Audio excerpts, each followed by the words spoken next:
So, hello and welcome to the MKIII, and also welcome to the tidiest of workbenches you'll ever see in your entirety of your life.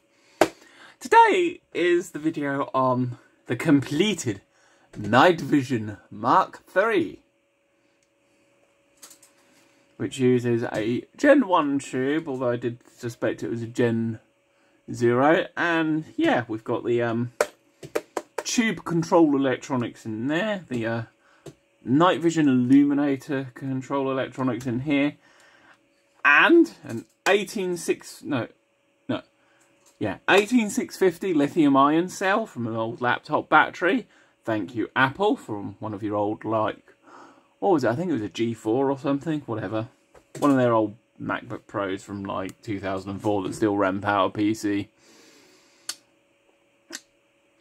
And yeah, and the Cyclops grip, generously donated by PL Tiger, who sent in that nice bundle of night vision bits for me to play with, and are you snapping more and more. I can't move the camera up more because currently my phone tripod thing is in the process of snapping. In fact, it looks like it has completely snapped, so I'm going to glue that back together and hope it holds up again for a while. Oh, I just heard it crack a bit more. It might completely break in the middle of this video. But in the meantime, we will open this thing up, because everyone says this is an IR illuminator. It is not an IR illuminator. It's an infrared laser pointer. It's also not dangerous to the eyes. I know that, because I've peered straight into it and I can still see as well as I did before. So it's not anything much above a class 1 or 2 laser pointer.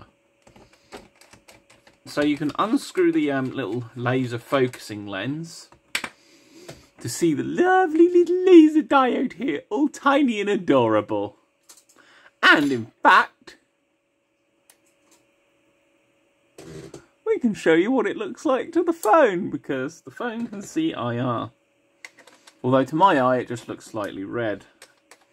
And then if we put the lens on, we can probably focus it straight into the camera's sensor. Almost.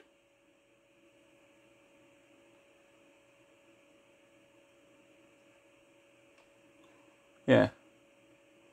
Oh, that's interesting. That's a quite interesting effect. You've got like an array effect, which I can only assume is colour filters on the sensor. But yeah, under this little plastic cover, which is like one of the only few bits of plastic on this thing, we'll move that into range of where you can see it on the camera, because, well, yeah, that tripod mount is probably going to snap and the phone's probably going to come crashing down. It's alright, it's just my work phone, so if it gets damaged, you know, it's not my phone getting damaged.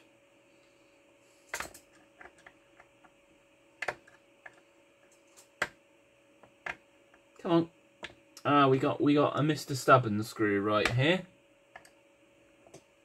There we go. This Mr. Stubborn screw comes out eventually with a little bit of extra persuasion.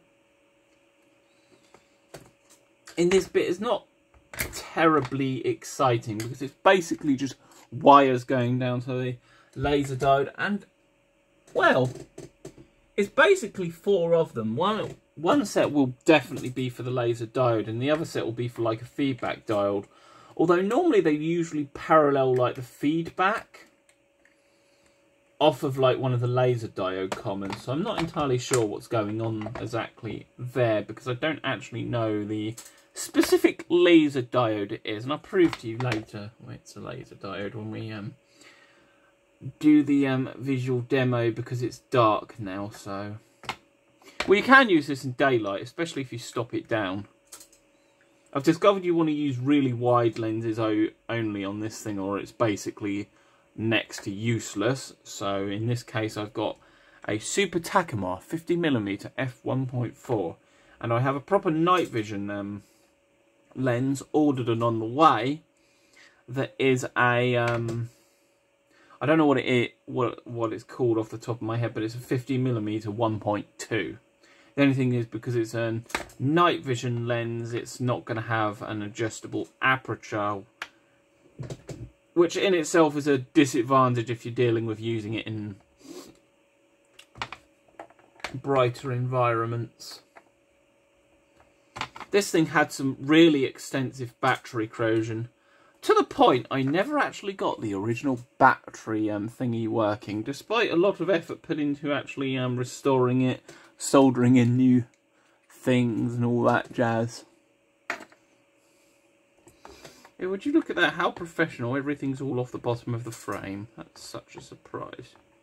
You can tell the lighting is kind of optimised for working on stuff on this bench, can't you? And not for the camera.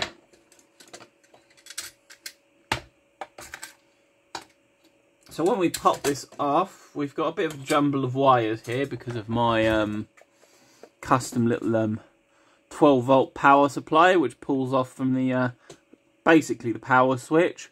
An 18650 cell and a 3D printed holder that I nicked from the internet because I could not be asked to design one. And a very unsurprisingly, as Mr. PL Tiger said, a LED driver that looks very akin to a laser diode driver. And yeah, turns out because he's a laser diode. I did think it was odd when there was more than 2 wires going to that, but it didn't click until I actually fired it up and was able to test it and use like cameras and other night vision devices to do it. But yeah, you've got your driver chips and power transistors. Nice old school diode there. I do love Soviet electronics because it always looks so vintage, even when it's not particularly vintage. You know, old Soviet stuff looks like it's from another era. There's a lot of good old analog stuff in it, so let me just screw it back together and we can do a little thing around.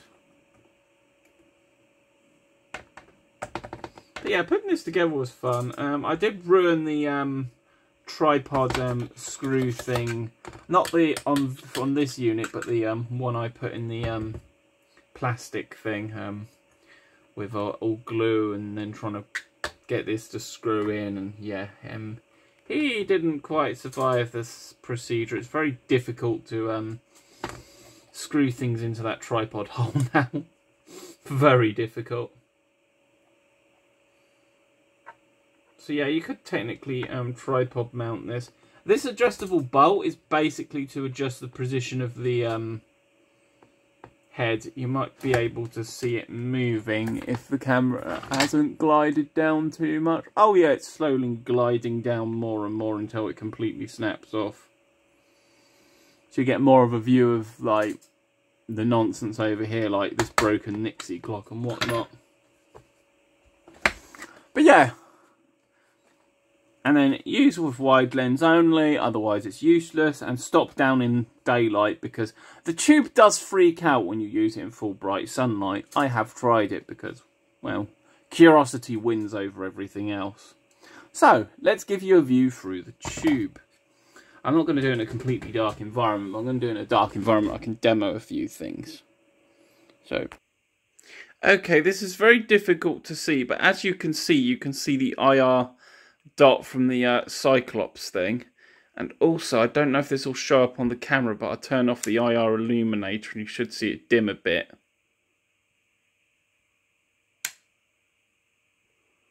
But yeah, there's like my gas mask bag, my air conditioner, and all that good jazz. It's actually a bit humid in here, so maybe I will need it tonight. My side with all my gumph on it, like reel-to-reel tape player, pictures and whatnot. Yeah, it's pretty cool. And the lasers are powerful enough to shine on neighbours' houses. Well, here's a laser pointer. We can even shine it outside. But it's difficult to see where it's going in the dark. And these are incredibly difficult to film. But yeah, there's my Electron portable down there that you can see. So yeah, he works a treat. He's a pretty cool little machine. And yeah, Night Vision Mark III. He is complete and doing what he does best, being awesome.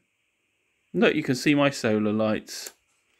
my lovely custom solar lights. Don't they look awesome? But yeah, thanks for watching, and I hope you enjoyed and all that good jazz. And remember, radioactive lens, radioactive lens.